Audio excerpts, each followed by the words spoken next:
Manan'Andriamanitra tsika manana an Jesosy manana mpanjaka tsika manana an Jesosy aoka ny sainao ny fonao ny tenanao manontolo sy ny fanahinao amin'izao fotoana zao iondrika eo anatrehan'ilay mpanjaka feno voninahitra ilay mpanjaka ny mpanjaka raha misy mpanjaka hafa dia mbola Jesosy ny eo amboniny raha mbola misy Andriamanitra hafa dia mbola izy no amboniny zany Andriamanitra zany aoka ny fonao amin'izao fotoana zao tena iondrika eo anatrehan'ny heriny iankohaka eo anatrehan'ny fahalebiazany satria tsy misy tahaka azy tsy misy tahaka an Jesosy tsy misy tahaka an'Andriamanitra na hoaiza ianao na hoaiza Andriamanitra rery ihany no mahavita ny fiainanao Andriamanitra miondrika izay miondrika eo anatrehan'ny herinao satria raha mbola samy hery ety ambonin'ny tany Andriamanitra dia tsisy mahatohitra anao Alleluia Alleluia misandrata ianao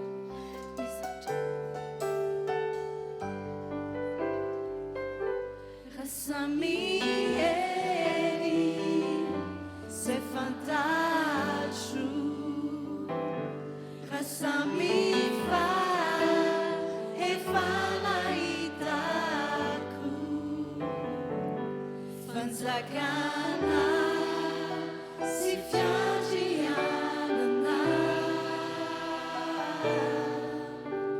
tsy misy azo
See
miondrika eo anatrehany herinao zahay, miondrika eo anatrehany mampanjaka ny mpanjakanao zahay amin'izao fotoana zao.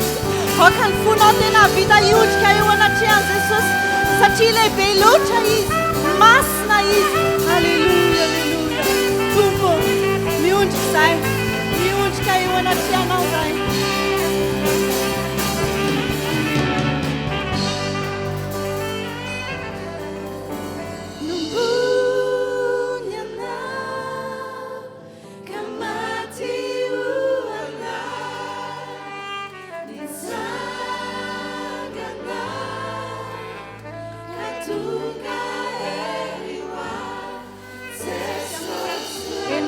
Jesosy no herinay, ianao no fiainanay, tsisy azo arina aminao.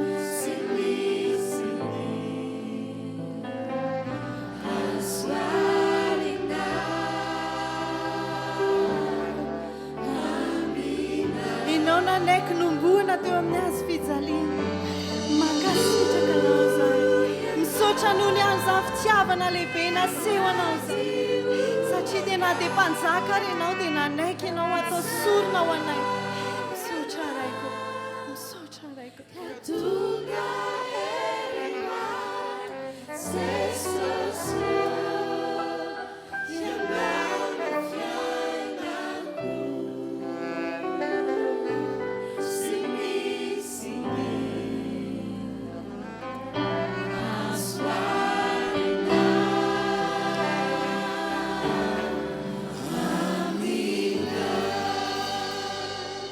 Akpian'ny masonao, aoka hanarika an'Andriamanitra ianao.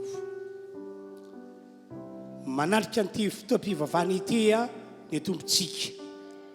Araka ny teny nataony manao hoe fa na aiza na aiza no hiangonina ny olona roa na ny olona telo amin'ny anarako dia eo afovoany ao. Aoka hanarika azy ianao. Ary anana filoana sahady fa andray fahasoavana avy aminy ianao androany. Atsapa ny herin'Andriamanitra miasa eo amin'ny fiainanao ianao androany. Apetra amin'ny fonao tananao. Hivavaka ho anareo ao.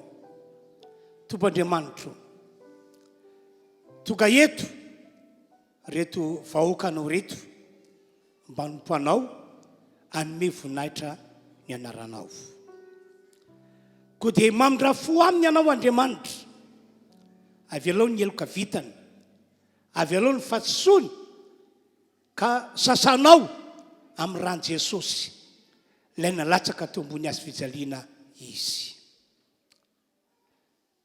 Andriamanitra, asehoy fa tena olonao reto olona efa nividianao tamin'ny rano Jesosy. Ka androany dia eo aminao izy dia hitanao tokoa. Ary ny iriny fony dia ataonao tanteraka eo amin'ny fiainana. Andriamanitra, ho ataonao tokoa izany, ho ataonao tokoa izany. Halleluia. O ny rany Jesosy iarahantsika manao dia akipy ihany ny masonao ao anatin'izany hira iarahantsika manao izany.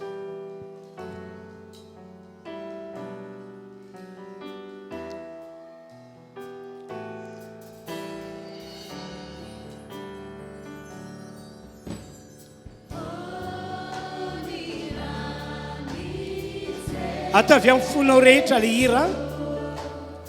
O ny rany Jesu, o ny rany Jesu, no manadio ahy.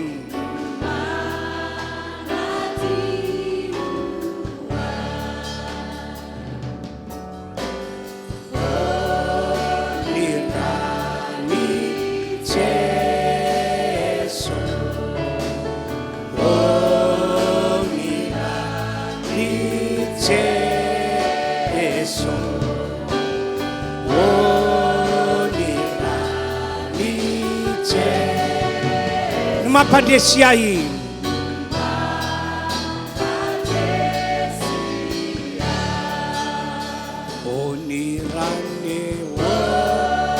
ny rany Jeson ny rany Jeson ny rany Jeson no manafaka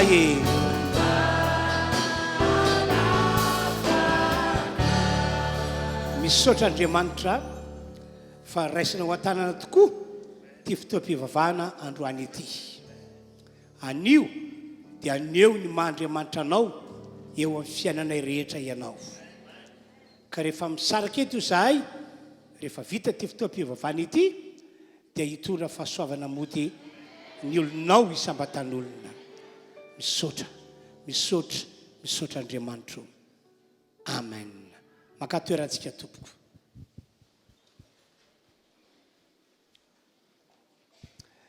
Dia andoantsika mbola hanao hira anankiray aorian'izay dia iroso amin'ny fitondrana ny fanatitra isika. Androany dia manomeza amin'ny fonao rehetra, mamafaza ho amin'ny fanjakan'Andriamanitra. Fa ny fanomezana izay ataontsika io araka ny teny Jesosy dia lalam-pitahiana ho antsika olon'Andriamanitra. Ahoana ho Jesosy? Liko toko faheniny 9:7 omeo dia mba omena ianareo. Zany hoe mila manao dingana aloha isika hoe anome ho an'Andriamanitra. Mila manao dingana amafy ho ao amin'ny fanjakan'Andriamanitra. Dia avy eo anjaran'Andriamanitra ny manome antsika arak'izay nomentsika, arak'izay nafafintsika. Zay zany le principen'Andriamanitra hitondrana fitahiana eo amin'ny fiainantsika, eo amin'ny lafiny ataoko hoe ara-bola na amin'ny lafiny ara-piainana mihitsy azy. Dia ankoatran'izany mbola mampahery be ilay iteny voalaza atao amin'ny boky Malaky 3. Zao voasoratra 10:10.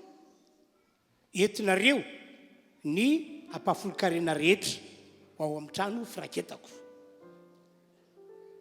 Ary izao toetra amin'izany aho, hoy Andriamanitra tsy toa, avianareo mizaha toetra rehefa manome ampahafolo-karena, fa ho sokafaka io varavaran'ny lanitra io, ka ampidirako fitahiana manana ambiampy ho anareo.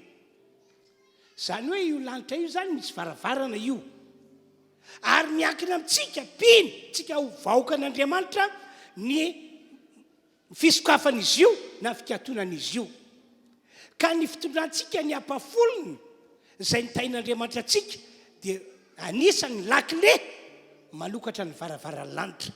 Teny fa nataon'Andriamanitra, hitanareo voasotro amin'ny écran io, entinareo ny fahafolo-karena rehetra ho ao amin'ny trano firaketako mba hasikanina ao an-tranoko. Ary izao toetra amin'izany aho ho Jehovah tompony maro, raha tsy voako ny varavaran'ny lanitra ho anareo ka ampidinako fitahiana manana ambiampy ho anareo. Tsika natao ino hoe? Natao ino izay voalazan'Andriamanitra? Natao ino ny teny voasoratra ato anaty tety Baiboly ity? Ary tsy mijany hoe mino, fa mila manao pratika mihitsy, mila manao fampiarana. Fa izany no lalam-pitahiana ho antsika amin'izao vaninandro misy antsika izao. Ka nao hira anankiray isika dia aorianan'ity hira ity dia iroso amin'ny fanaterana ny fanatitra zany isika tompoko. Andao ary samy mihira amin'ny fondrehetra izy. Miaraka amin'ny fanatitra izay ho atolotra ao rehefa avy eo dia atolory ihany koa ny tenanao. Amafisy eo amin'ny Jesosy hoe ianao dia hiara-dia aminy, hiaraka mandeha aminy isan'andro isan'andro n'aiza ho alehany.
androzy isan'andro androzy isan'andro nahaizale namorana sarotrata tsy ava-tokona hivadika re ambara-patongamina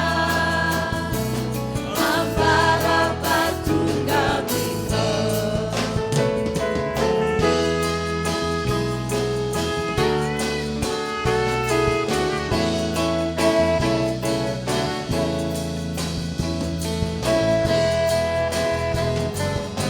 iara mitondra aminao hatr'izao Niara mitondra naoatr'izao niazo fijaliana fa maivan'izany raha anilanao ka hody fifaliana androzy isan'andro naizale androzy isan'andro nahaizale namorana sarotrata tsy ava-tokona hivadika re ambara-patongamina ambara-patongamina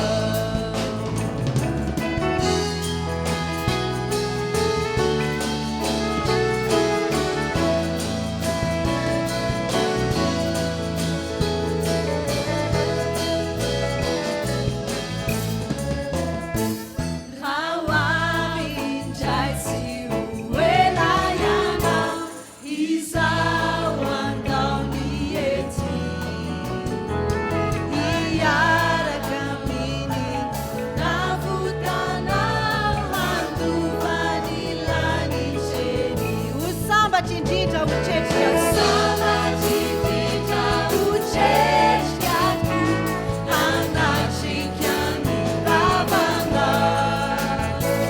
kanefa izanafalitoko hiara-mitoetra mina hiara-mitoetra mina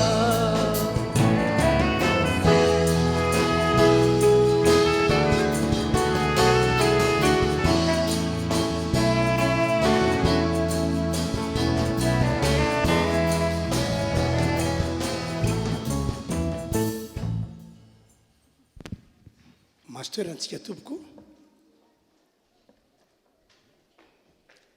amaky baiboly isika tenin'Andriamanitra zay fa novakiko taminareo matetika izy ity ary everiko fa mbola manakambara amin'ny alalan'izany teny zany amintsika tsiraray avy ny tombontsika androany Paoly apôstôly rahateo moa dia fanolobava hoe tsy mampaninao izy ny mamerina teny efa nambara taminareo ny roa amanatelo satria mahasoa anareo izany ka dia hoy aho hoe andao ho vakitsika ny voalaza ao amin'ny boky Jeremia toko 7:30 Jeremia toko 7:30 dia vakitsika ny andininy 7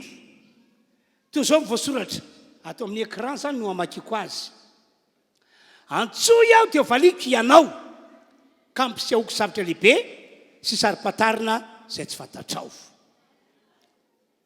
hovakinandray a ny boky Marka toko 10 andininy 9:70 ka hatramin'ny andininy 2:10 toy izao no voasoratra amin'ny anaran'i Jesosy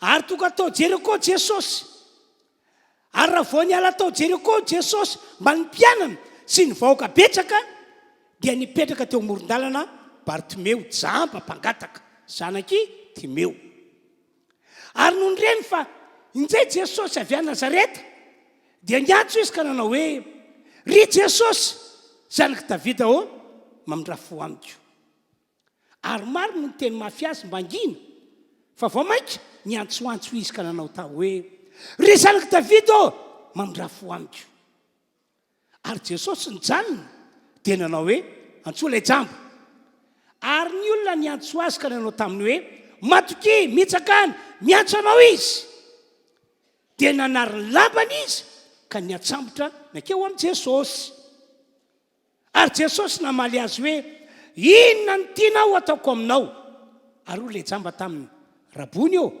ny mampahiratina ny masoko ary ho jesosy taminy mandeha ihana ianao ny finoanao no efa namonjy anao dia nahiratra niaraka tamin'izay ny masony ka nanaraka an' jesosy teny an-dalana izy avy amin'ny alalan'ireo teny soratra masina novakena ireo ry havana malala tonga manahika ty fotoan-dehibe ity no akatsika fampianarana sy fampahirezana ho antsika tsiraray avy misaotra n'Andriamanitra aloha isika fa mity fotoam-pivavahana ity dia miaraka amintsika eto ny tombotsika tsy mba tara izy kanefa inko tsy mba lasa loha fa tena ara-potoana fatongavana eto ary ny antony eto dia mba hafany mety any aminao ny ao anatin'ny fony ny zavatra tiany ho tanterahanao eo amin'ny fiainanao mandritra ny fahavelomanao ary ny zavatra tiany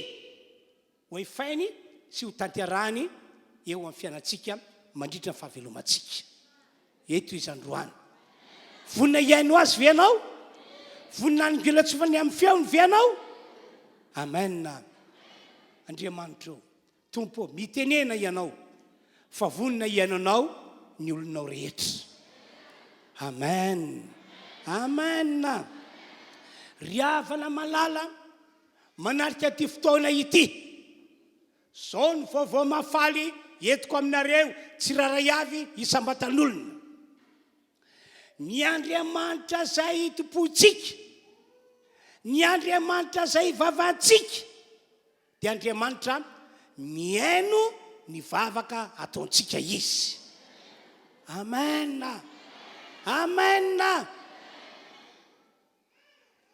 nafangatana sy fitarainana no ataonao dia miaino an'izany vavaka zany ny Andriamantsika na fiakofana na fiderana no ataonao dia miaino an'izany ny Andriamanitra zay tompontsika amen ary tsy vitana hoe miaino fotsiny izy fa tena mamaly sy manefa ny fangatantsika amin'ny fomba lehibe sady magaga ary amin'ny fomba tsy takatry ny saintsika olombelona amen marina beka le Jeremia 3:3 vakina teo hoe ahoana ny baiboly hoy izy antsoy aho dia ho valiko ianao zany hoe tsika tsiraray avy isambatan'olo eto zany zao raha ohatra ka tena tapa-kevitra ny antso an'Andriamanitra iantso azy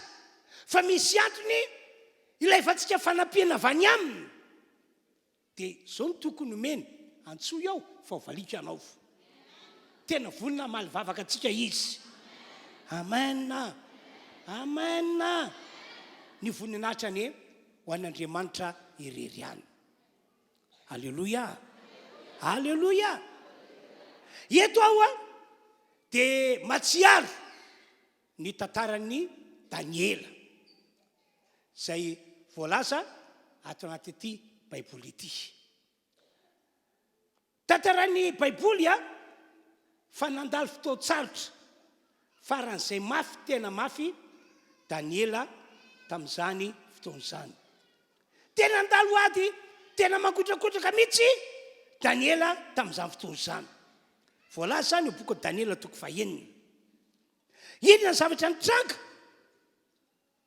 tantaran'ny baiboly fa nisy lalàna napetraka amin'ny mpanjaka tamin'izany fotoan'izany ary lalàna mahafaty tena arabaky teny lalàna mahafaty satria izay tsy mety makato an'io tenin'ny mpanjaka io tamin'izany fotoan'izany dia ho samborina izy dia tsipo anaty lavaka misy lioana ary tsy nisangisangy mihitsy mpanjaka tamin'izany filasa moa dia hoe toy ny lalàn'ny mediana sy persiana tsy azovany fa zay voasoratra dia voasoratra zay mandika ny teniko mandatsaka toy ny teniko dia lalàna tokana no amelezana azy ho samborona izy ary atsipo anaty lavaka misy lioana. Tsy misy fizatavan'olona fa na iza olona miaina eto amin'ity tany sy fanjakana feheziko ity dia zay no miatra azy. Dia tantaran'ny baiboly fa nisy lehilahy anankiray tao Daniela no anarany. Zany lehilahy zany dia olona nanompo an'Andriamanitra, nanompo an'Andriamanitra tamin'ny fony rehetra. Tena rabaky teny, nanompo an'Andriamanitra tamin'ny fony rehetra ary tsy mivadika tamin'ny fampona an'Andriamanitra mihitsy izy. Ary na dia hiatra manaina azy dia tsy niova tamin'ny fampona an'Andriamanitra izy. Zay zany mitoetra n'ity lehilahy tao hoe Daniela ity. Raha lasa nabavy ry fiangonana manarika ity fotoan-dehibe ity, ny riko ho antsika fiangonana na inona midony na inona mitranga, aoka anompo an'Andriamanitra foana ianao. Ary na dia mandalo olana faran'izay mafy indrindra azy ianao dia aza mba mivadika amin'Andriamanitra mihitsy ianao. Toisy foana ny fanompoana ao an'Andriamanitra. Ny tanjona dia hoe anompo an'Andriamanitra hatramin'ny farany ianao. Asioteka faran'izay mafy be. Asioteka faran'izay mafy be. Jesosy, Jesosy, tia anay, momba anay, mandrakizay, sady zany ve, sady zany ve. Halleluja, amen. Dia andonke vakitsika voasoratra ato amin'ny Daniela toko faheniny. Manomboka amin'ny andininy faharoa. Sitriky Darius ny anendry solompanjaka 20 anapaka ny fanjakana, zay anapaka ny fanjakana rehetra.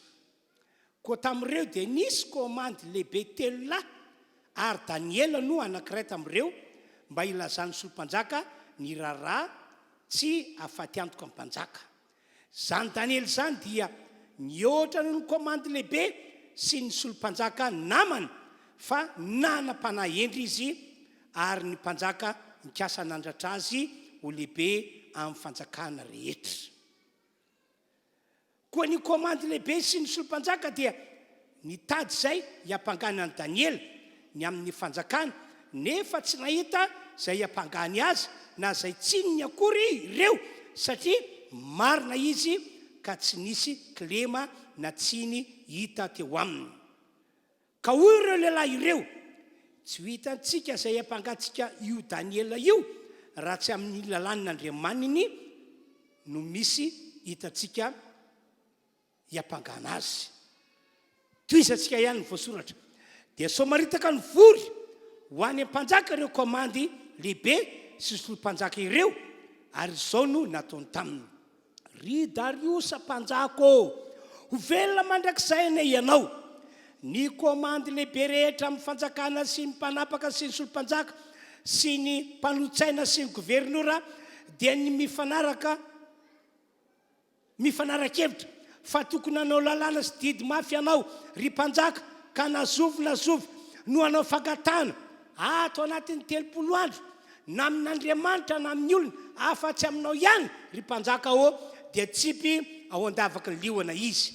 Ankehitriny ry mpanjaka ataovy mafy ny lalàna ka sy isony mba tsy hiova araka lalàna mediana sy ny persiana zay tsy azo ovana. Ary no zany dia nasiany Darius mpanjaka sony izany lalàna sy didy izany. 11 no fatary Daniela fa efa vosiny ny didy dia nakao an-tranony izy ary ny varavarankely ny trano ambony nanandrifany Jerosalema dia nivoa. Koa ny 3 isan'andro no nandoalika ka ny vavaka sy ny sotra teo natrehan'Andriamanina izy satria fanaony hatramin'ny taloha izany hatreo ihany aloha. Araka nambarako taminareo hoe namoaka didy ny mpanjaka Darius tamin'izany fotoana izany hoe ao anatin'ny 30 andro dia tsy maintsy mivavaka aminy ny olona rehetra, tsy maintsy manao fangatana aminy ny olona rehetra, fa raha misy mandahy mampitsanao zany araka nambarako taminareo araka io teny hovakiana io dia ho samborina izy ka tsipy ao anaty lavaka misy lioana mba ho faty. Dia voatantaran'ny baiboly fa Daniela tsy nanao an'izany mihitsy izy, zava-pady aminy zany, zavatra tsy fanao zany. Ry havana isika ihany koa zany maleo zao famponan'Andriamanitra zao dia fatary mandrakariva ny sitrapon'Andriamanitra, fatary mandrakariva zavatra tian'Andriamanitra ho fiainantsika mandritry ny fahavelomantsika eto ambony tany ety. Isika matsy tsy hoe olona zao tontolo zao ka hoe anaraka ny fomban'ny olona, zao mifanaon'ny olona dia anao an'izany itsika, tsy atompoko fa isika dia manana fombantsika isika dia ny fomba an'Andriamanitra. Ary araka fampianaran'ny Paoly aza, araka fampianaran'ny reo apôstôly aza dia hoe isika dia natao iray amin'ny fomba an'Andriamanitra. Dia fantaro zany eo fiainantsika mba tokantsika tsy hanao foana, mba tokantsika tsy hanao diso, mba tokantsika tsy hanatsiny eo ny atren'Andriamanitra. Ary na inona mety ho fiantraikany eo fiainantsika raha ohatra ka mijoro araka tenin'Andriamanitra isika, raha ohatra ka mandeha araka volazan'ny baiboly isika, na inona mety fiantraikany aza matahotra ianao fa Andriamanitra ry havana tsy maintsy mitsinjo ny olony izay manompo azy amin'ny fony rehetra. Amen. Amen. Dia vao hisy miary ny didy dia eny Daniela izay hoe vao hisy ny didy dia amin'ny maha olombelon'ny olombelona dia miandra ny Daniela zany ny fahafatesana fa tsy maintsy ho samborina izy dia atsipo anaty lavaka misy lioana. Dia ina ho ianao nataon'ny Daniela zay matsy nilay teny nambarako terem-boalohany hoe ny Andriamanitra ivavahantsika sy ny Andriamanitra tompontsika ry havana malala dia Andriamanitra mihaino vavaka, Andriamanitra mamaly vavaka. Ary rehefa mihaino sy mamaly izy dia tena zavatra lehibe tsy takatra ny saina manieritreritra no ataon'Andriamanitra. Amen. Amen. Dia ina ho ianao nataon'ny Daniela io voasoratra amin'ny dia 1:12 io, rehefa hitan'ny Daniela fa vao hisy ny didy dia nakao an-tranony izy dia ny vavaka nanandrifany Jerosalema izy. Ary ny 3 isan'andro izy no ny vavaka, ny 3 isan'andro. Ary ny mampahery voasoratra ato dia ho ny baiboly manao hoe satria efa fanaony hatramin'ny taloha izany. Tiako anentanana antsika zany ry havana malala dia izao hoe ty resaka vavaka miresaka amin'Andriamanitra, mifandray amin'Andriamanitra dia ataovy tena fiainantsika mihitsy mandritry ny androm-piainantsika rehetra. Misy ny olana dia ataovy zava-dehibe aminao ny mivavaka, mitondra ny olanao, mitondra ny manahirana anao amin'Andriamanitra. Misy zavatra mba irinao ho tanteraka aminao amin'ity taona ity ohatra dia eto anatrehan'Andriamanitra amin'ny alalan'ny vavaka izany, satria Andriamanitra efa nampanantena fa vonina ihaino antsika izy ary vonina nefa ny nangatantsika rehetra izy. Amen. Milamina moa ny fiainanao, lalana feno voninkazo foana no izoranao dia mbola atao foana ny vavaka.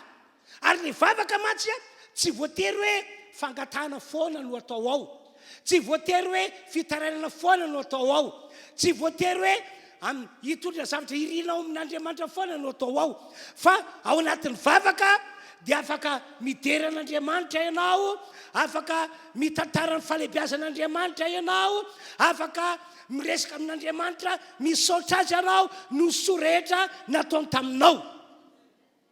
Amen. Amen. Zao zany mandritra fahavelomantsika eto ambony tany ity dia miandra antsika Andriamanitra mba hanokana fotoana isan'andro anaovana vavaka. Misosa tsara ho ihany ny fiainanao, lalina feno voninkazo foana no izaranao dia miandranao Andriamanitra mba hanokana fotoana anaovana vavaka aminy. Sanatria ao anatin'ny ady makotrakotraka ianao, ao anatin'ny zavatra sarotra ianao dia mbola izay ihany miandranao Andriamanitra mba hanao vavaka eo anatreny isan'andro. Misy zavatra irinao mba ho tanterahan'Andriamanitra aminao amin'ity taona ity, dia hoaiza moa ianao nitaraina, hoaiza moa ianao niresaka amelatra n'izany zavatra irinao zany. Ny tsara indrindra dia resao amin'Andriamanitra izany, ambarao amin'Andriamanitra izany amin'ny alalan'ny vavaka ataonao. Fa dia zao ny azo antoka miainanao Andriamanitra ary vonina ny amaly vavaka anao izy. Aza mametra an'Andriamanitra mihitsy ianao, tena aza mametra azy ianao.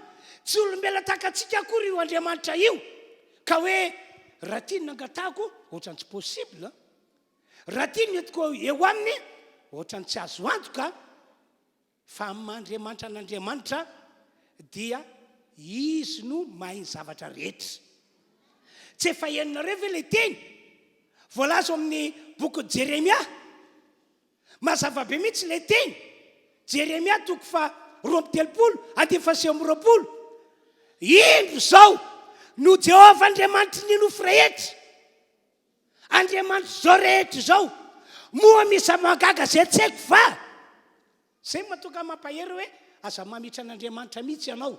Tsy olombelona takatsika akory io Andriamanitra io ka hoe zao ihany zavatra vita, zao ihany zavatra hainy. Fa ny impossible rehetra amin'Andriamanitra azony atao possible. Ahitany voninahitr'Andriamanitra ny ianao, ahitany herin'Andriamanitra ny ianao androany. Ndao mileteka mafy dia mafy an'Andriamanitra isika. Amen. Tonga ary retim-piapangany Daniela, Andriamatompanjako, tsy mbola henonao ve ny vaovao ratsy? Dia vaovao inona? Misy lehilahy anankiray nge ao tsy manaja anao ry mpanjaka, tsy mankatozy alazay anao hoe tsy ahoany akory, tsy misy dikany aminy akory ny lalàna zay napetraka ao. Fa izy zany lay vahiny no tendrenao mpiara-miasa aminay ato amin'ity tany sy fanjakany ity. Daniel zany, Daniela no anarany. Nga izy mety mankatozy alazay anao, nga izy manaraka izay lalàna apetraka ao. Dia taitra ny mpanjaka, tena zany tokoa ve? Tena marina zany e. Dia natsoina Daniela, nanontaniana Daniela, fa ahoana zany hevitra ao zany? Ahoana zany fihetsika ao zany? Dia izay tsotra ny Daniela, tsy mety amiko ny manao fankatana amin'ny olona, tsy mety amiko ny miakoka amin'ny olona, tsy mety amiko ny vavaka amin'ny olona. Tsy fanaonay zany eo anatrenin'Andriamanitra. Tsika ry havana mila mijoro mila mijoro isika. Amen. Mila mijoro sika. Tsika fanosonosona amin'ny olona zao tontolo zao, any am-pianarana, any am-piasana, any amin'ny fiarahamonina any. Tsika fanosona aminy, miaraka aminy. Fa itsika tsy manao ny fanaony, tsika tsy mandeha arak'izay andehanana, tsika manana fiainantsika manokana amin'ny maha-olon'Andriamanitra atsika. Amen. Sa tsy zany ve? Sa tsy zany ve? Asioteka mafy be ho an'Andriamanitra tompoko. Raha mbola misy mafimafy no zany dia ataovy ihany. Ka rehefa hita mpanjaka tokoa fa voaporofo fa tena mandany tenin'ny mpanjaka Daniela, tsy miova amin'izany mihitsy izy, dia nosamborina Daniela, dia nalefa tanaty lavaka misy liona. Nio raha koraka angen'io la tamin'izany, nio raha koraka tsy misy toy zany. Zay ny anylary Daniela, miseho milay loatra mantsy ela, miseho milay loatra mantsy ela. Iza zao Andriamanitra ivavany zao no avovonjy an'la amin'ity lavaka misy leony ity. Zay no izy ny amin'la. Teny zao, teny zao, teny zao. Fa i Daniela tsy nangovotra, tsy nipararitra, satria fantany loatra le Andriamanitra ivavahany. Fantany loatra le Andriamanitra ivavahany. Amen. Tsy fantatro ny aminao, mba fantatrao marina tokoa ve ny Andriamanitra ivavahanao aloha sy ny Andriamanitra tomponao. Sady hoe tonga eto fotsiny anao sika ny Alahady miaraka manao fotoam-pivavahana, fa tsy tena fantatrao mazava ny momba n'io Andriamanitra ivavahanao sy tomponao io. Io Andriamanitra ivavahantsika sy tompontsika io, izy no Andriamanitra ny nofo rehetra hoy aho. ary izy no Andriamanitra mpanao fagagana tsy misy zava-mahagaga zay tsy hainy. Izy ihany koa no Andriamanitra mihaino vavaka, ary Andriamanitra mamaly vavaka amin'ny fomba mahagaga tsy takatry ny saina. Ary araka voalaza any amin'ny Efesiana 4:20 azy, rehefa mamaly vavaka eo Andriamanitra io dia mihoatra lavitra no izay nangatanao na no izay no heverinao no ataony Andriamanitra eo amin'ny fiainanao. Tena mihoatra lavitra. Halleloia, halleloia. Dia natsipy tao anaty lavaka misy liona ary Daniela, dia nasiana tombo-kase teo amin'ilay lavaka hoe tsy azo kitikitihana io. Zay no izy efa lasany Daniela.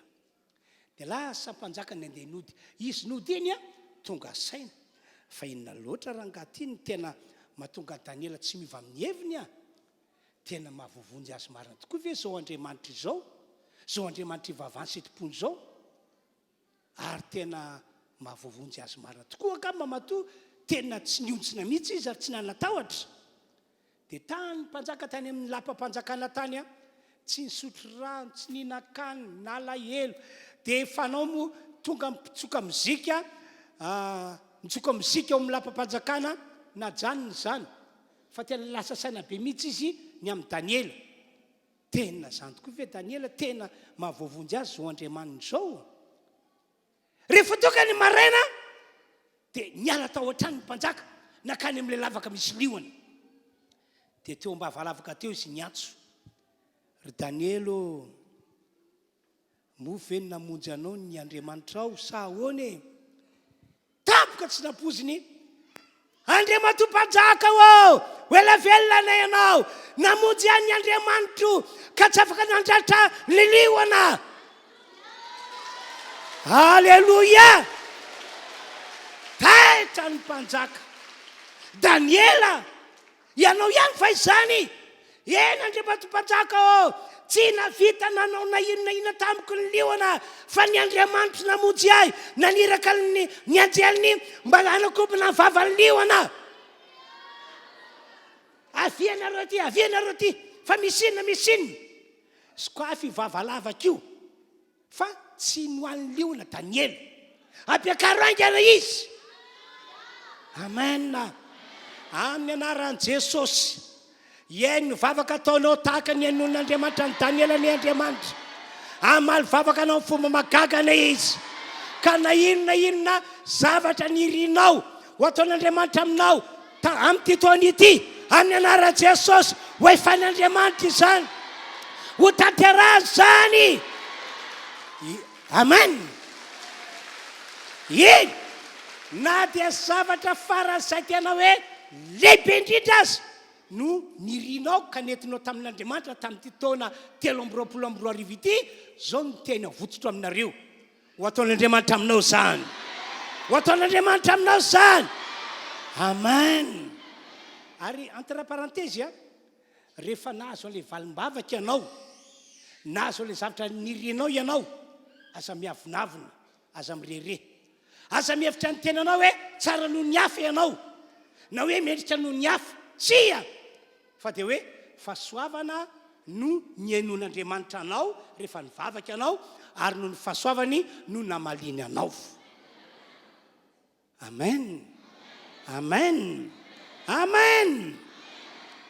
Dia navoaka tao anaty lavaka misy liona Daniela. Gaga ny mpanjaka, gaga ny olona rehetra. Tena talanjony. Jerena, tsisy dina rangotra ny vatatenany. Ny akanjony tsy nisy rovotra, fa tena tsisy mipika ny aminy. Gaga ny mpanjaka, gaga ny olona rehetra. Dia hoy ny mpanjaka, ohatra ty daholo hoe alefaso ty daholo ireo olona ny ampangany Daniela hoe alefaso ty. Raha tsy toetra amin'ny Daniela mantsy ireo. Ohatra ty, dia nentina teo ny vady aman-janany. Dia atsipazo ao izy hitantsika azy, atsipazo anaty lavaka. Dia hoy ny Baiboly hoe mbola tsy latsaka tao anaty lavaka akory fa mbola tena mpanodinana, tonga dia samboriny liona ary nohan'ny liona tapatapaka avokoa ny taolany. Teo voaneka mpanjaka hoe ny fotro zao zavatra amin'ny trango zao dia satria ny haino any Daniela ny Andriamaniny, ary tena mahavoavonjy azy ny Andriamaniny tena no lalàna vaovao ny mpanjaka fa ny Andriamanitra Daniela no ten'Andriamanitra eto amin'ny tany sy ny fanjakana any. Alleluia. Enganeka ahita zavatra tahaka izany isika amin'ity taona 2020 ity ary azo voninahitra ny Andriamanitsika. Asio teka farazay mafy tompoko. Alleluia. Ny tiako ambara zany ary tiako tafaletra lala ao anatinao dia ity. Aza miova mihitsy ianao. Ny Andriamanitra zay tompontsika, ny Andriamanitra zay vavantsika dia Andriamanitra mihaino vavaka sady Andriamanitra mamaly vavaka. Amen. Amen. Dia androany le teny nataon'i Jesosy tamin'ilay lelajamba no asain'Andriamanitra, asain'ny tompo tenenina aminareo amin'ny alalako androany. Eno tsara ke le tantara dia apetraka aminareo le teny nataon'i Jesosy tamin'ilay lelajamba. Tao Jeriko dia nisy lehilahy anankiray, Bartimeo no anarany, zanaky Timeo. Jamba io lehilahy io, jamba efa ela be hatrany mboaka mihitsy angambana. Dia fahoriana nke zany fiainan'olona jamba zany, tena fahoriana. Dia fa ity lehilahy ity tena resy lahatra, tena babony fony. Fa Jesosy Kristy ilay avy any Nazareta dia Jesosy mpanao fahagagana. Efa eny sofiny mantsy hoe napahiratra masony jamba izy tery, nampiteny vavamona izy teroa, nampitsangana mandrika izy tatsy. Nisy zavatra tsy nampoziny olona, tena tsy nampozina, fahagagana lehibe nataony tery amin'ny tanàna ery, tery amin'ny tanàna teroa. Dia naniry fantatra mihitsy izy hoe rovina reny mba mandalo eto amin'ny tanàna misy a Jesosy. Fa raha vao mandalo eto izy ka atsoko dia mino afa ahiratra amin'ny masoko ary hita tataka ny olona rehetra ao. Dia io moa ny Andriamantsika tokoa tena mahafantatra ny ao anatin'ny fon'ny olona, mahafantatra ny zavatra ilain'ny olona. Ary zany no antony mahatonga amin'ny Baiboly mitantara hoe na dia tsy mbola nangataka ary ianao dia efa fantatry ny rainareo sady ny tianareo angatahana. Fa dia io moa pratika amin'ny tenin'Andriamanitra mahatonga antsika mivavaka hoe miaraka amin'ny teny, miaraka amin'ny sokabava. Fa ny ao anatin'ny fonao na dia tsy mbola nangatahanao ary dia efa fantatr'Andriamanitra hoe zao ny irinao, zao ny ilainao, zao ny tadiavinao. Dia rehefa nandalo Jesosy tao Jeriko dia nantany le jamba. Fa misy inaka izao tabataba be zao, fa misy iny izao orakoraka izao. Dia hoy ny olona, lay Jesosy avy any Nazareta no mandalo. Dia nandrasana, io fa rehefa akaikaiky, nanomboka ny antsoantso tamin'izay izy. Ry Jesosy anaky Davida mamindra fo amiko. Ry Jesosy anaky Davida mamindra fo amiko. Dia ho Jesosy tamin'ny olona, basa makatio le jamba, basa manaton'aty izy. Tena mampahery be nge ndray mieritreritra n'izany tantara zany satria olona manjatso ny teo, olona amin'ny arivo ny teo, fa fantar Jesosy foana ny olona tena mila azy, ny olona tena mitady azy.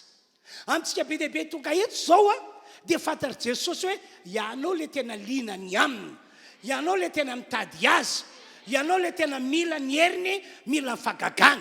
Fantany zany. Ary ny riko dia hoe engany tsika rehetrarehetra tonga eto tsy hoe tonga fotsiny amin'ny fombafomba na fazarana, fa tonga mba tena anompan'Andriamanitra. Ary tonga ianao mba hiandrandra'Andriamanitra, tonga ianao mba anatenan'Andriamanitra hiaso amin'ny fiainanao. Ho arak'izany tokoa aneny mombanao. Dia rehefa tonga teo amin'ny Jesosy ilay jamba, Bartimeo io, dia ho Jesosy taminy, inona moa no tianao ataoko aminao? Jesosy ika mahafantatra fa tiany, tia hiratra izy, tia hita tahaka ny olona rehetra izy. Fa ny ilain'i Jesosy dia hoe izy mihitsy no misokabava, milaza ny amin'ny zavatra tiany ho ataon'Andriamanitra ny fiainana. Androany ihany koa dia fantatr'Andriamanitra ke ny ao anatin'ny fonao ny zavatra ilainao nge tsy misy miafina amin'Andriamanitra. Ny problemanao io fantany, io zavatra ilainao io fantany.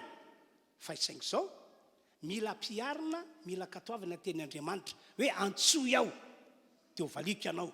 Mila miantso. Ianao ve raha hiantso olona dia ikombom-bava iantso ny dadanao ianao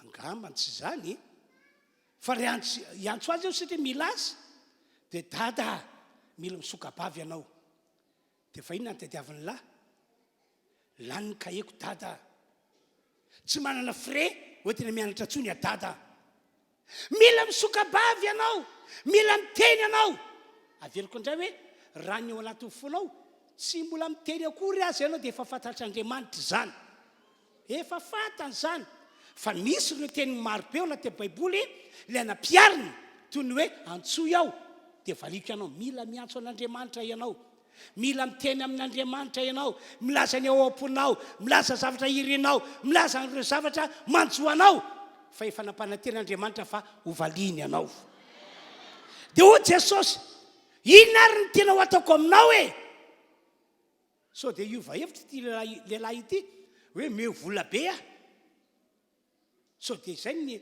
mba hetahitany meo vola be a amin'izay dia tsy janona angataka mandritry ny herintaona eto a tsy izay fa hoe tompo ny mba mpahiratina ny masoko dia hita taka ny olombelona rehetra aho dia ho Jesosy mino an'izany vianao mino vianao fa mahay an'izany a mino vianao fa vitako izany e tompoko dia ho Jesosy tonga avy aminao arak'izay inonao dia nahiratra ny masony dia nahita ny masony dia nanaraka an' Jesosy izy amin'ny anaran'i Jesosy zao no any an-tanako anareo rehetra amin'ity androandroany ity inona ny tianao ho ataon'Andriamanitra aminao amin'ity taona 2024 ity inona ny tianao ho ataon'Andriamanitra aminao amin'ity taona 2024 ity dia zao zany no ataontsika makanao taratasy dia ataovy daholo ny listr'ireo zavatra tianao ho ataon'Andriamanitra aminao amin'ity taona ity amen zavatra miisa 7 zay tena heverina hoe lehibe indrindra tianao ho tanteraka aminao amin'ity taona ity no soratanao ao anatin'ilay taratasy dia amin'ny herinandroany entinao eto zany taratasy misy ny listr'ireo zavatra miisa 7 tianao ho ataon'Andriamanitra aminao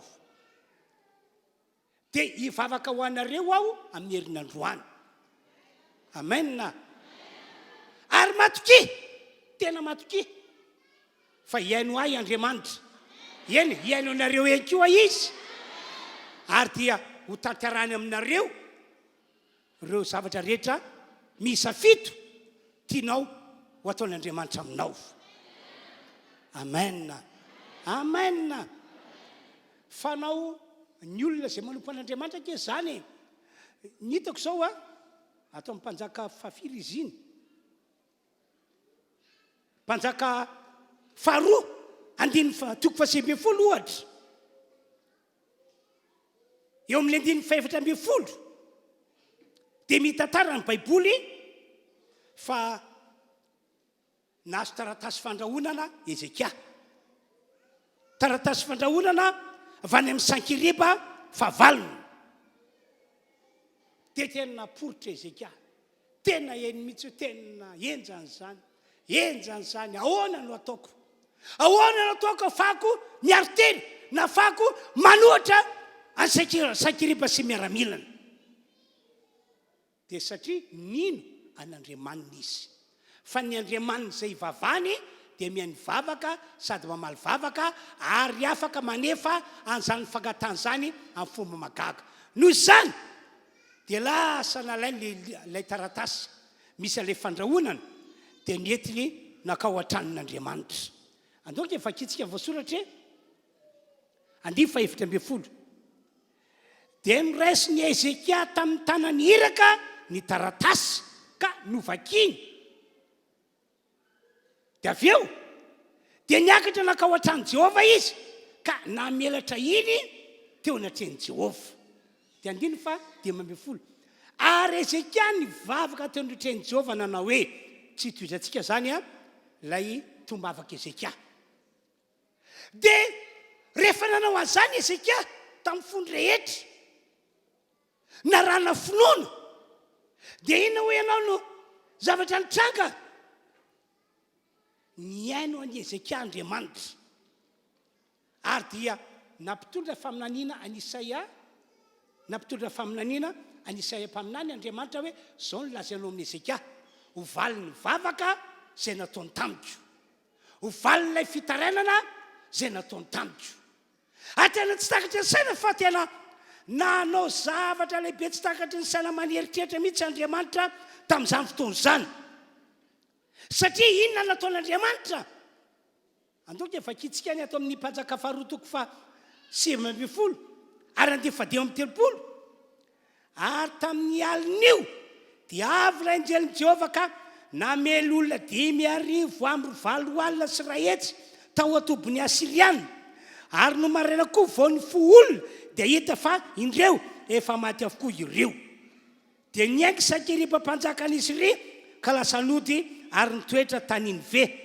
ary ny akoka tao an-tran'ny soroka Andriamanina izy dia nasiny Adrameleka sy Sarezera zanan'lahy ny sabatra izy ary dia afaka nandositra nakany amin'ny tany Ararata izy mirahalahy ary Esara Adona zanan'lahy no nanjaka nandimby azy rehefa hitany Sakeriba mpanjakan'ny Asiria fa maty avokoa ny miaramila rehetra zay ny ateherana sy ny ankinana maty tamin'ny fomba tsy fantatra hoe fa naninona fa dia ireo hita masoko ireo miapatrapatra ny fatiny tsy fantany mantsy fa lay Andriamanitra Ezekia no niainy vavaka Ezekia namaly vavaka l'Ezekia dia naniraka ny anjely mba ho any amin'ny tobo siriana namontsy nandrikana ny miaramila ny Sakeriba rehetra kivy Sakeriba dia notany an-tranony izy dia nikoka teo amin'ilay Andriamanina izy dia teo indrindra no nasen'Andriamanitra hoe mbola izy hatrany an-trano no miady ho an'ny olona avy an-trano dia natsoin'Andriamanitra reto zanan'lahy reto vonoa ny rainareo vonoa io aiza koa misy zanak'amony ray aman-dreny fa rehefa Andriamanitra ny asa dia zany zavatra nitranga ho famonjena ny vahoaka an'Andriamanitra dia maty Sakeriba avitra Ezekia sy ny vahoaka rehetra zay notariany dia zay mihitsy zany le ampiaritsika amin'ny herin'ny androany ano akataratasika dia soratantsika io zavatra misa 7 zay tiatsika ho ataon'Andriamanitra amintsika amin'ny tetoana ity dia hoe tsika atao tranon'Andriamanitra ho velaritsika ato dia miatrantsika tanana dia zay hivavako anareo dia matoke ary minoa fa ho ataon'Andriamanitra izany ho ataon'Andriamanitra izany zavatra rehetra zay atao amin'ny finoana matsy dia tena tsy takatra ny saina fa manao hoe tsikatra ny atran'Andriamanitra raha mpamaky baiboly zao ianareo dia izay no hita anaty ity baiboly ity ohatra tamin'ny andro nandalovan'i Jesosy tety ambony tany dia nisy olona tonga teo aminy nitaraina taminy narary izy dia nitaraina nana olona izy dia nitaraina ny zavatra mba nireny dia nitaraina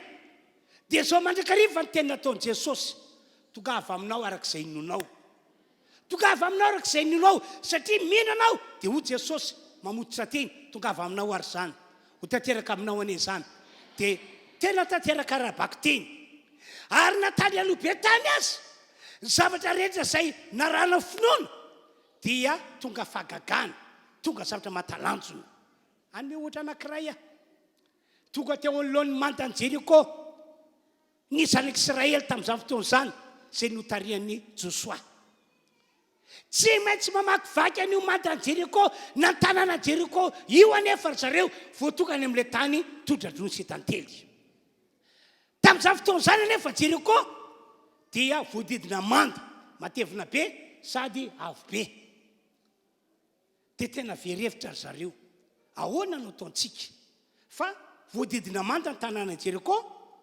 sady manda matevina be no avo be ny vavady raha teo mihidy ahoana no ataontsika very fanambola velona ry zareo dia teo amindrindra zany dinidinika teo nanao fotoam-pivavahana nanome voninahitra an'Andriamanitra ny zanak'Israely zay notarian'i Josoa tao anaty anatin'ny fotoam-pivavahana indrindra no no azo afatra manokana josoa zao nataonareo zao nataonareo ekeo zay lazaiko ankatoavy zay lazaiko fa zao ny vaovao mafaly irodana io mandanjero koa io irodana tsy amikery rodana tsy ampatanjana fa lay heriko avaty an-danitra mihitsy no iasa eo aminareo raha manam-pinoana ianareo dia irodana io manda io dia isaoran'Andriamanitra moa fa raha jerena tantara dia zao ny voalaza ny bokin'ny Hebreo toko faraika amby folo 17 finoana no nampirodana amin'ny mandanjeriko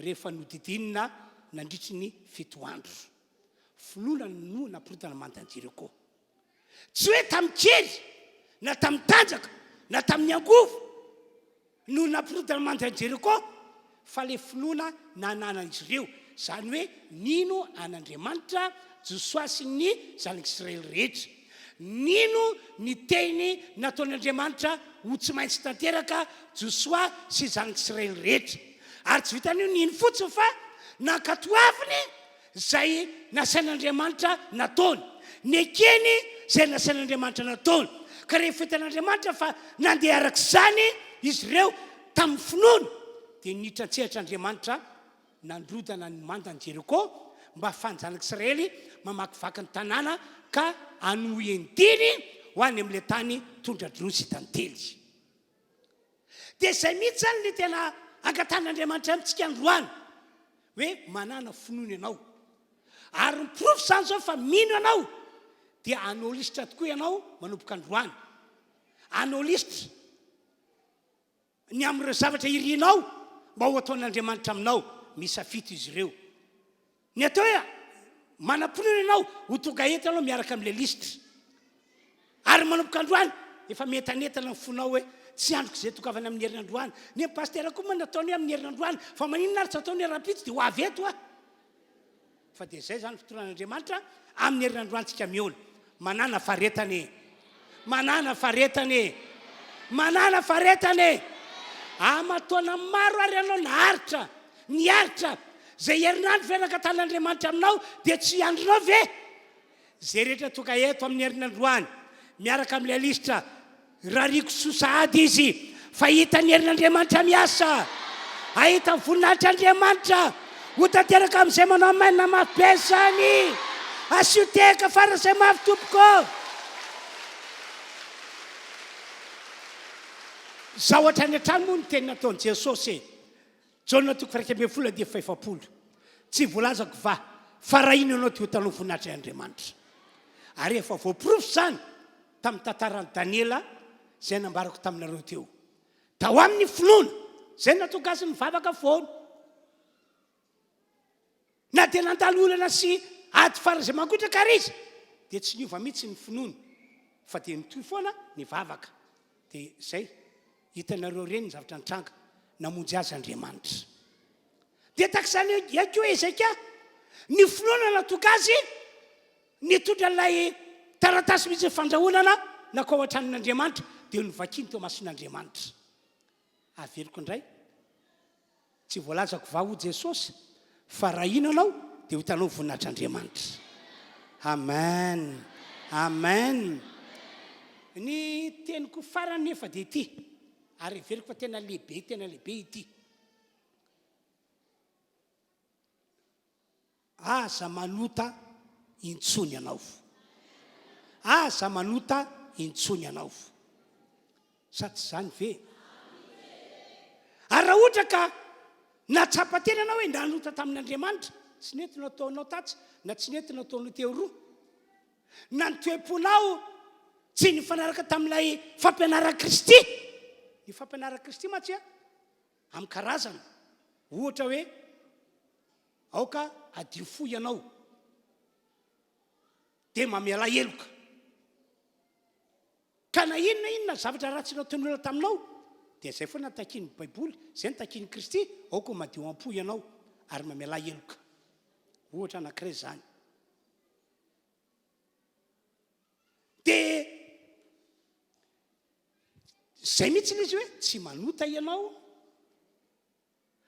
ary raha nanota ianao dia manao fifonana sy fibebahana amin'Andriamanitra ary zay takiny Kristy Jesosy amintsika dia ekentsika sakatoavintsika satria tsy fanekentsika zany dia mamela ny tenantsika hijanona ho manota amin'Andriamanitra foana.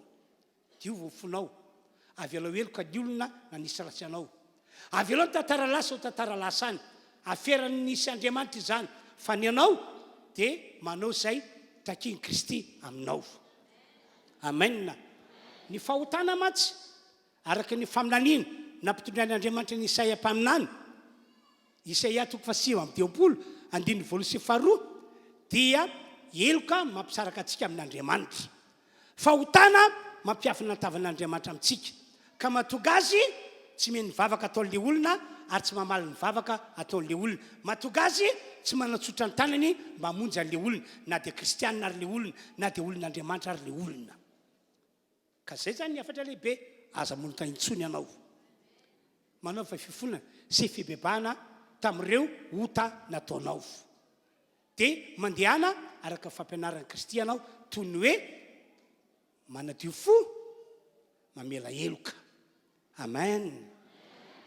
Ahita ny voninahitr'Andriamanitra anao amin'ity taona ity. Ary mbola irariko engany ka aoriana fotoana amin'ny herinandroany dia tena miazakazaka be mihitsy ny inona re ny anatsipinao an'ireo zavatra izay efa nomen'Andriamanitra anao, satria misafidy izy ireo tonga dia misaotra anao Andriamanitra ny vasady ny voalohany. Tsy piko zany ity, tsy ela koa orina zay misaotra Andriamanitra voavaly sady amin'ny faharoa, tsy pinao. Tsy ela orina zay Andriamanitra tena mpanao fahagagana ianao, le tena fahafito goavambe ty, le fahafito tena nomenao tsy pinao ihany koa iny.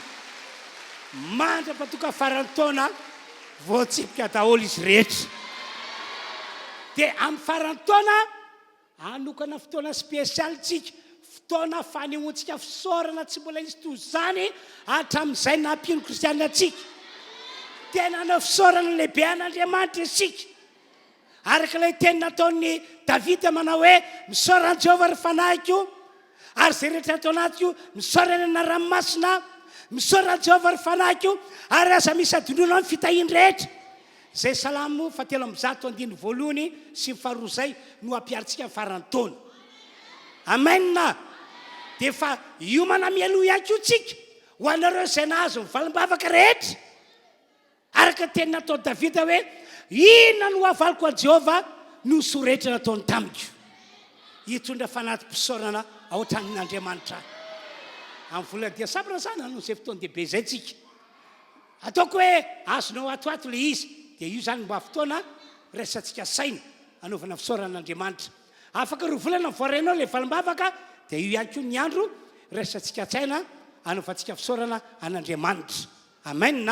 Fa ianao nefa tsy voasakana, fa raha azonao andray andro daholo izy rehetra dia mahazo misaotra an'Andriamanitra foana ianao. Dia hoy aho hoe mino an'izany afatra ny entiko izany ve ianareo?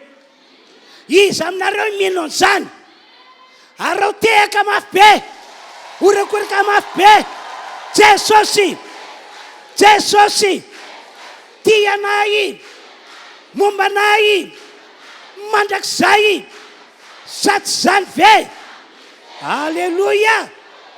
Ka le fotoam-bavaka amin'ny 9, amin'ny 8, amin'ny 10 no hitondrantsika an'ilay taratasy misy ny lista rehetra sy anaovako vavaka manokana ho anareo ka dia amboarina programa. Ary ireo namantsika zay tsy tonga no ny antony manokana ilazao izy. Zao nge ny atao-poko hoe ny mpino kristiana rehetra atao amin'izao fiangonana misy azao dia tiako andray fahasoavana daholo, tiako andray fahasoavana daholo ka mba ilazao izy. Aza fiainana aminy zay eniny sofinao nambaran'Andriamanitra taminao androany, ilazao izy mba ho aveto miaraka amin'ny lista. Ary ianao tandremo vavady zao ianao mba tsy ho adininao ndray le lista. Napetraka tombo latabatra aloha petraka ty fa sao dia adiniko any. Kajo kenikeny teo anao dia aty pekonao vao hoe aiza moa le lista?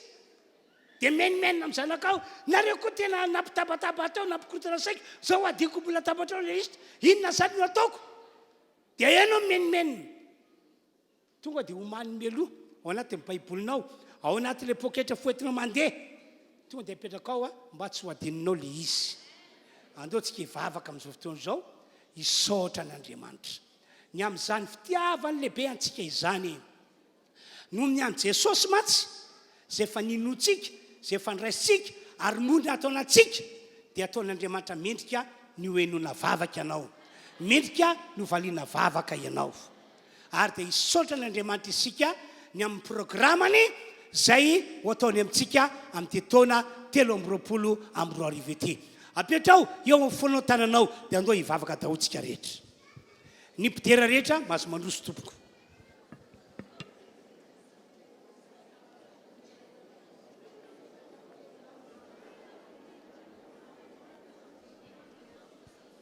samy mivavaka izy fisaorana lehibe sy mitafitafy no ataontsika ao an'Andriamanitra androany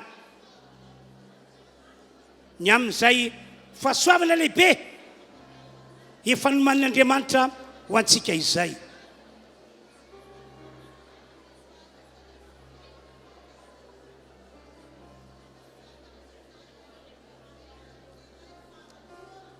ataovy tena mipololotra volanatao fisaorana sy fakasitrahana finoana no matokanao mivavaka misaotra n'Andriamanitra sady fa dia iainao anao Andriamanitra amaly anao Andriamanitra ary zay irinao araka ny lisitra ho ataonao dia ho tantaran'Andriamanitra tokoa samy vavaka torapo ataovy tena mipololotra volantinao le izy misaotra Andriamanitra misaotra dia raina mandrakizay ianao fa tena ho ataonao zany misaotra Andriamanitra halleluia misaotra Andriamanitra misaotra halleluia amen andro mafaly ny androandroany a nilaza vaovao mafaly tamintsika Andriamanitra dia andeotsika hitotorebika ao anatin'ity fiderana irantsika manao ndre mandeha ity tena hifaly tena totorebika ny baiboly voalaza amin'ny bokin'i Jakoba misy faly ve eo aminareo dia inona ny teniny aoka izy hira fiderana an'Andriamanitra ary rehefa mihira fiderana ianao a dia tena aseho mihitsy fa tena mifantoka amin'le tononkira nataonao hiderana an'Andriamanitra ianao ka matokanao tsy tana intsony eny amin'ny toerana misy anao eny fa tena andihy mihitsy ianao tena andihy satria faly loatra noho ny fahasoavana zay ho ataon'Andriamanitra aminao amin'ny toana ety amen ndao ary andao tanteratsika ipetsaganane dia alefa azy tompoko zatsika iaraka hifaly faly famanana an' Jesosy asandrato ambony tananao a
See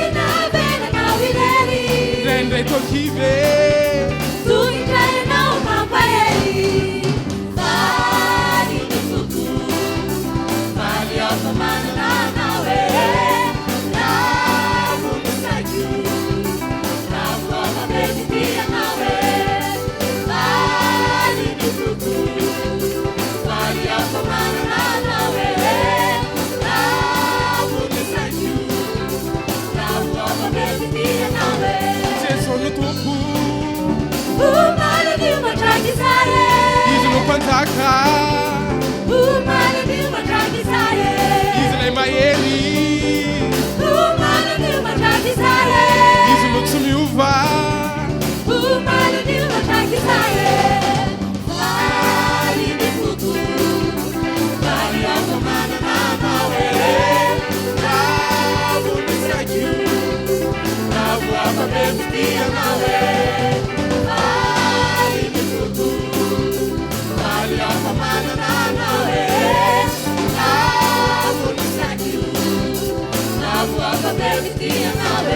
Tao iary faly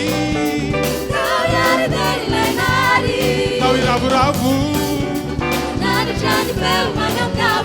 tao iary faly tao iravoravo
Samiary makatoerana tompoko